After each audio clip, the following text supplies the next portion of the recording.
Barca fans, I come in peace, I come in peace, and I come in peace only. I'm not here to troll. I'm not here to rage bait. I'm here to have an honest, civilized conversation. I come in peace. I come bearing gift and presents. Don't shoot me yet. I want you to hear me. I want you to listen to me carefully. I come in peace and peace only. 1, 2, 3, 4. Say it with me. Therapy session, brother. 1, 2, 3, 4. For my Spanish audiences. 1, 2, 3, 4. Hey. For my Arabic listeners. 1, 2, 3, 4. Hey. Wallah. How to say 1, 2, 3, 4 in French. In French, because I know got some French. 1, 2, 3, 4. Hey, what about South Africa? It's South African language, wallahi. It's South African. 1, 2, 3, 4. Vaya? What about Hindi? I know I got some Hindi. I got some Indian subscribers as well. Ik, du, teen. I swear teen is a munch. Cha. Hey. And what else? Well, German. What about German? 1, 2, 3, Vaya. Vaya. Say wallah, you conceded Vaya to Seville. Say wallah, you conceded Vaya. Seville in big 2025. We're about to enter 2026. Say wallah, you lose Allah. Today, I think I've gathered, and today I've understood that I don't know if I'm the only one. But I think the power of hate watching and the feeling and satisfaction of a hate watch might be greater than your team winning, bro. I don't think I felt like this whole season in any Madrid win. We've won 8 times this season. We've lost 1. We've won 8 times this season. This feels bigger than any sort of Madrid win. This satisfaction I have right now is the best feeling I've had watching Madrid and Barcelona this season. My goodness, 4 to Seville, but there is a lot to break down. There's a lot to talk about. We need to talk about why they lost 4-1. We need to break it down. Listen, I had my trolling, I had my rage bait, I had my little fun moment, but now we need to sit down. I know Barca fans are watching, wanting an explanation, wanting for me to talk about it. I will talk about it. Before we start, don't forget to like the video, subscribe to the channel. Hey man, 100K. 100K! El Clasico. Hey man, imagine hitting 100K during El Clasico, before El Clasico. That'll be insane. And Barca fans, comment your own thoughts. The comment section is a therapy section. Comment your own thoughts. Listen. Barcelona came into this game with this 11. Everyone knew this 11 is not the right 11. Everyone knew this 11. They're missing key players. They're missing important players. They're missing a lot of important players. Let's be real. At the same time, no one expected for Barca to draw points, especially against Seville, especially coming off against losing to Paris Saint-Germain, their B team. You should be expected coming into this game, winning this game. You see this 11, you look at a great 11, you look at great players that can change things for Barcelona. Liwa, hey man, La Liga top scorer 2 years ago, second last season, he's up there. Dani Olmo, they signed him for 60 million. Ferran Torres, they called him a shark. Rashford, after those 2 goals against Newcastle, they said, yo, extend his contract, give him 10 years, like Chelsea. Pedro and Frankie de Jong, that's the best pivot in the whole world. Kunde, the best right back. Jared Martin, they called him Maldini. Kobasi, they called him better than Sergio Ramos. Arujo, well, I don't think they called anyone. Shazni, they called him Tech. They made a whole nickname for him, Tech. T-E-K, not Tesla, Tech. And this is a great 11. You're going up against Seville, wallah. You're going up against Alexis Sanchez in Big 2025. Alexis Sanchez, wallah. Bro, he's double the age of me. Half the age of me. And the first half, I'm going to be real. Barcelona only conceded 2 goals in the first half, but it should have been 5. It should have been 6. You know, the first 10 minutes, 15 minutes of a game dictates everything about the game, because the first 10, 15 minutes, we got exactly what we were about to see. I came to this game, I'm going to be so real. I didn't have any sort of high expectation of Seville. I said that Sevilla's going to lose. Barca's going to win this game. But when I watched the first 10 minutes, 15 minutes, I knew exactly that this hate watch was going to be successful, that this game, Seville was going to get something. Because the high line of Barcelona wasn't high lining. They got exposed massively, especially that back line of their own, of Gerard Martin and Koundé on both sides. Kabasi and Arujo as well. The first goal, before even the first goal came in, they had two chances. Two chances, which one they missed. They made a decent save for the second one. Then the penalty decision. You can say that's not a penalty. It is a clear penalty. First, the pull, Arujo was grabbing him, and secondly, putting his legs amongst his legs. This isn't typical for Arujo. We've seen Arujo do this so many times. You can't trust Arujo. Gondogan was right. You can't have Arujo as your club captain, because if you have Arujo as your club captain, you're not going to succeed. You're not going to win anything. You're not. I've been trying to tell you guys so many years. Arujo ain't it. He's never been it, and he will never be it. IT, never. He might work in IT. He should be working IT. But if he thinks he's it for Barcelona, impossible. And then after that, chances after chance. Isaac Romero should be sitting on a hat-trick in the first half. He wasn't. He scored one goal. And they made it 2-0. Deserved 2-0.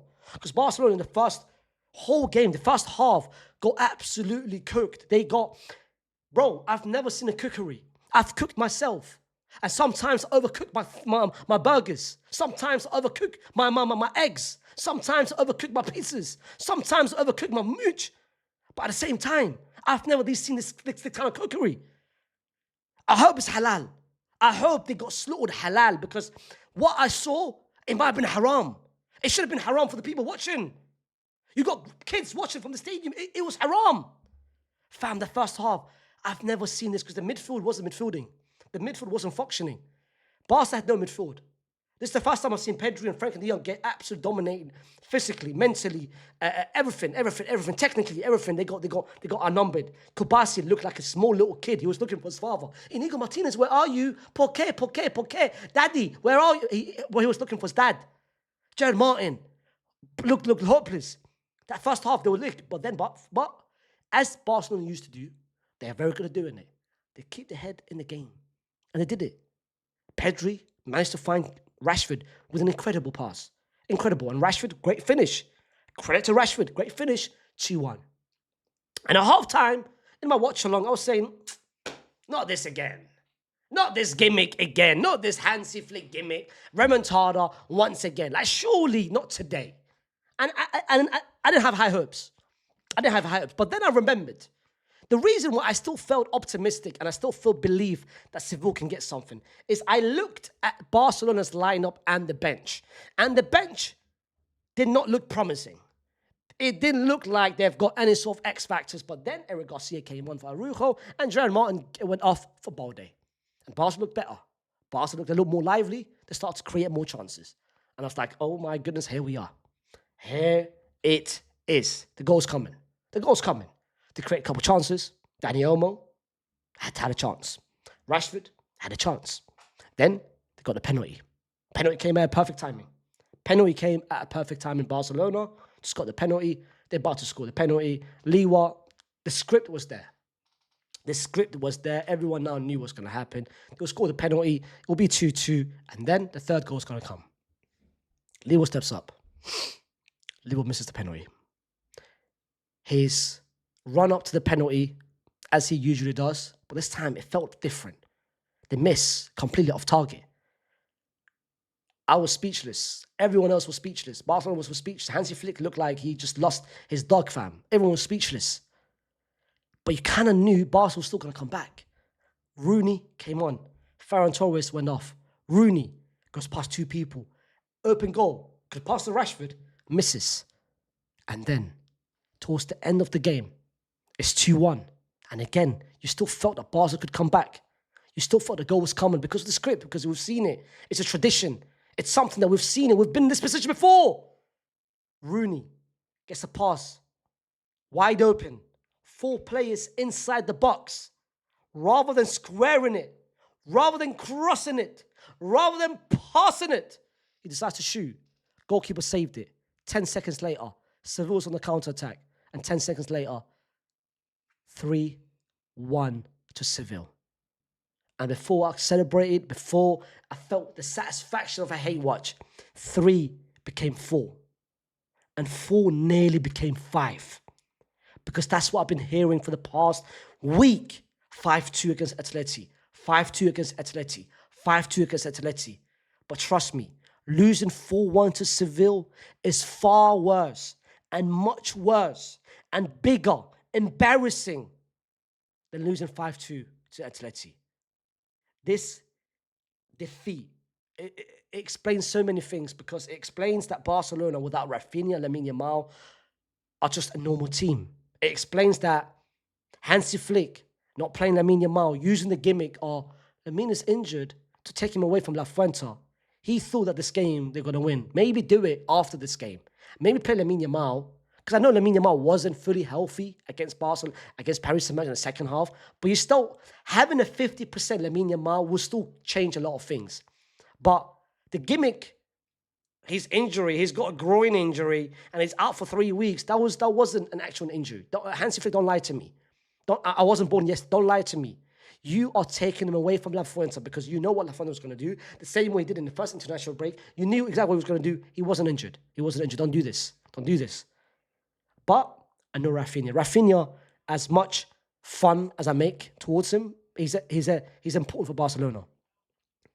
But rather than talking about the players that didn't play, because that had a massive impact for Barcelona, Fermin as well being a massive player for them, you can't take away this kind of defeat, because yes, no Rafinha, no Lamine, no Fermin, you still need to win this game. It's still embarrassing losing in this kind of fashion. It's embarrassing.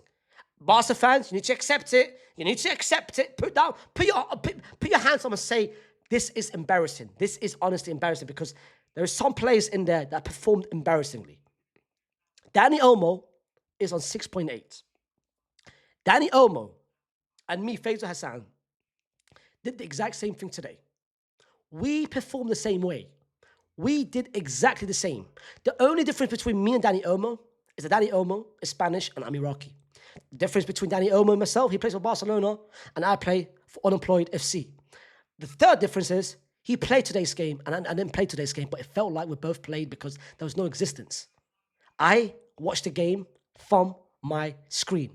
Dani Olmo watched the game, did nothing, playing on the pitch because it felt like nothing. Barcelona was playing with 10 men. Dani Olmo was an imposter today. You paid 60 million for this guy. Last season, you saw the glimpses, he was injured. You are now having a 60 million player under your books who is inconsistent and who is injury prone and who is absolute cheeks. This guy is not a difference maker. This guy is not an X factor. This guy can't change things. This is the kind of games, without Lamine, without Rafinha, you expect him to deliver, and he didn't deliver. The fact that you count on him, I know Fermin is there, injured. I know Gavi, injured. Casado, you could have played him. I would have played Mark Bernal. I would have played Pedro, Tony, Rodriguez, Ali Salman, anyone but Dani Olmo, because he provides nothing on the pitch. The same way the sardine. You know what? I was the one that called him sardine first because the shark is too much. Forget sardine. He's a tuna with no mayo, with no cucumber. Just plain tuna. Plain tuna ain't good. You can't be munching rolls, just plain tuna, fam. Tuna works with a nice little sandwich, sweet corn sandwich, little pasta ting, little tuna mayo. Works perfectly. Tuna by itself, it ain't it. And that is Ferran Torres. It ain't it. It ain't without... When Ferran Torres doesn't see Valencia... When Ferran Torres doesn't have the passes from Lamine Yamal that comes to him, squares it to him, he is nothing. Rooney Bargi, this was your chance. Disappointing.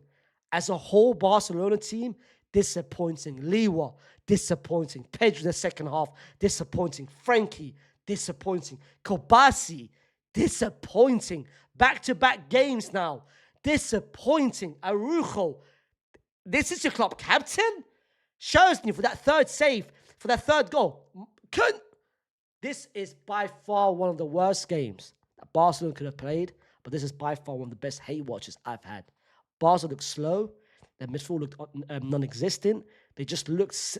They were the second best team in every department: attacking, defensive, the duels, the pressing. It looked bad. Even though they still had the moments, they could have drawn this game. They could have won this game. They weren't clutch enough. The same way Seville deservedly win it, because this should not have been a 4-1. It should have been a 7-8. But Seville had so many chances to finish off the game, but they didn't. They gave you guys a lifeline.